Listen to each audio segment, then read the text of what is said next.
துப்பாக்கி எப்பவுமே ரொம்ப ரொம்ப கனமானது. அதை கரெக்டாக ஹேண்டில் பண்ணணும். அதை வந்து முடிஞ்ச அளவுக்கு சிரத்தை எடுத்து மொத்த டீமும் பண்ணியிருக்கோன்னு நினைக்கிறேன். அதை தாண்டி எங்களுக்கு அந்த தைரியத்தை மொத்தமாக கொடுக்கறதுக்கு எங்களுக்கு உலக நாயகன் இருக்காரு. ஸோ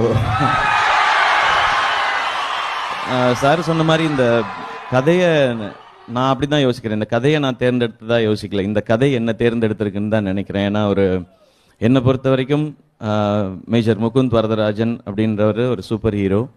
அவருடைய நிஜ கதையை, அவர் வாழ்ந்த வாழ்க்கையை திரையில் சொல்கிறதுக்கு எனக்கு கொடுக்கப்பட்டிருக்க ஒரு வாய்ப்பு. எல்லா படமும் சின்சியராக செய்வோம். இந்த படம் வந்து எவ்வளவுக்கு எவ்வளோ அந்த சின்சியாரிட்டியும் தாண்டி என்ன கொடுக்க முடியுமோ அதை கொடுத்து பண்ண வேண்டிய பொறுப்பு இருக்குது. ஏன்னா ஒரு 2 பேர் அவங்க வாழ்ந்த வாழ்க்கை